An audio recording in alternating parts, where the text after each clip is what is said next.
I am AP Townley. And I'm Pre-Gen Character. And this is Roleplay Culture.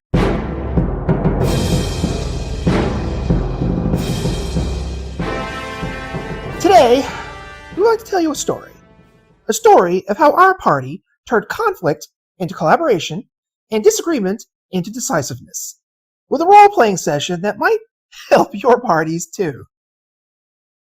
If you find your players struggling to form a cohesive team, this is the story of how our DM fixed our party with the most unexpected of tools. In-character corporate trust-building exercises. Let us begin. Once upon a time, in a homebrew D&D campaign, our party was saving the world. As you do. But our party were having a hard time role-playing as a cohesive team.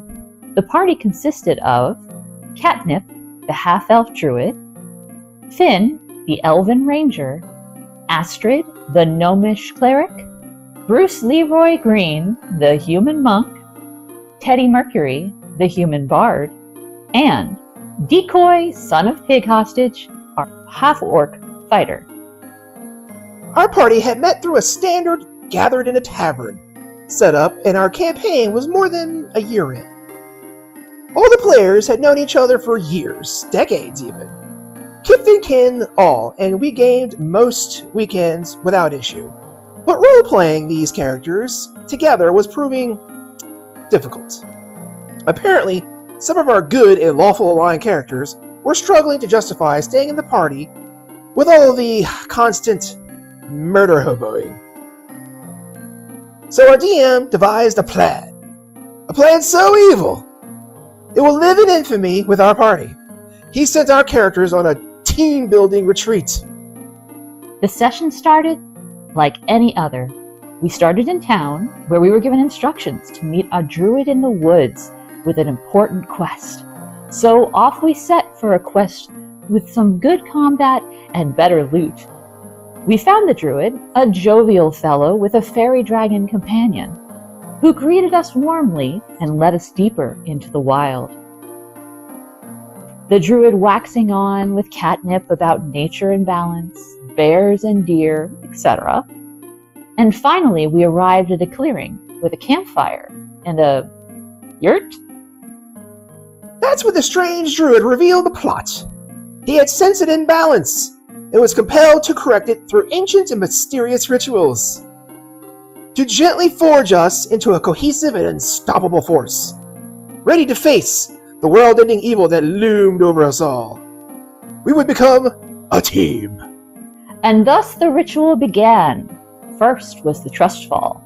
The druid instructed the party to line up under a small hillock. One person would climb the hillock and fall backwards to two party members, waiting below to catch them. Sounds simple enough, right? Wrong. It wouldn't be D&D team building if we let the players decide who got caught and who got dropped. We let the dice determine the success of Gravity's Embrace. The catcher/faller designation was determined by where the players were sitting at the table. The people on either side of each player were the players' catchers. So of course the gnome was stuck on Team Orc Catcher. Each lineage had a different DC as the catchers rolled strength checks. The Orc was the highest, and the Gnome was the lowest. Both catchers had to pass, or the faller would be dropped. If both failed, the drop would be spectacular. As we took turns falling into the arms of our teammates, much hilarity ensued. Astrid and Bruce deftly saved Decoy from the dirt when our cleric rolled a nat 20. And there were a couple of partial fumbles. Catnip was the only one completely failed by the dice gods. There was much laughter and in-party ribbing and amusement as a result, especially with Astrid the cleric and Decoy the murder hobo. After that, we were keen to move on to the next activity. So the druid led us to his campfire and had us sit in a circle and instructed us to tell two truths and a falsehood, one at a time. This was done with the insight and deception checks. The speaker rolled a d20 to determine the DC based on their deception proficiency, and the rest rolled insight checks to beat it.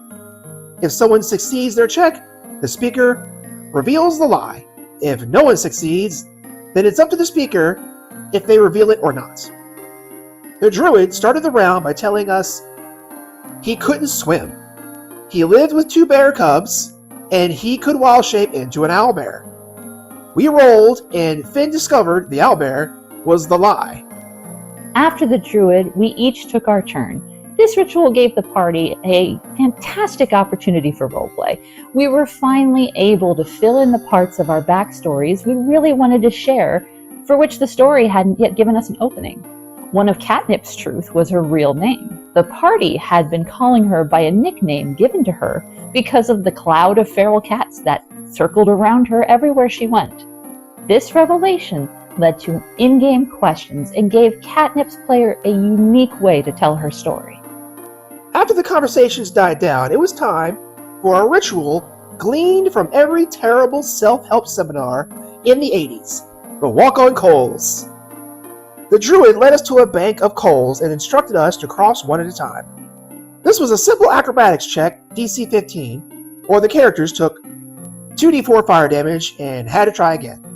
If they failed the second time, they take no additional damage, but they give up. The DM let the party react in character to failures and successes, and the prior activities really changed what that looked like. Hot tip: if you're going to do this ritual with a low-level party, make sure they've had a long rest first. It would be a shame for everyone to hit 0 hit points at the company retreat. Our party had now caught each other, learned about each other, walked through fire together, and we were feeling much friendlier and more genial towards each other. And so it was time for the final ritual, a nice soothing schwitz in the druid's yurt, featuring puffs of hallucinogenic dragon's breath from the druid's fairy dragon companion. For this ritual, the DM let the party take the lead on conversation with very little instruction. Our characters had finally become comfortable enough with each other, and we were talking and joking openly across alignments. The mood was only further enhanced by Bruce Leroy struggling with his innate fear of women in the close, semi-nude confines of the yurt, and Decoy deciding that nudity was not optional and entered the tent crotch first to perform what became affectionately known as the elephant dance. Yeah, that joke is never dying. There were some elements the DM threw in regarding the puffs from the magic dragon, but ultimately, he achieved his goal. To bring the party closer together naturally and unforced, to build the in-character friendships, and to give the party a reason to stay together, despite moral incompatibility.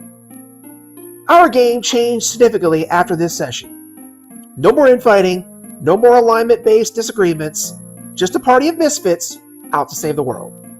And that's the story of how our DM saved our game with not-so-lame corporate team-building exercises. If you want more videos like this, you're going to need to like, subscribe, ring the bell, leave comments below. Tell us your favorite non-combat oriented role-playing experience. And we'll see you in the parlor.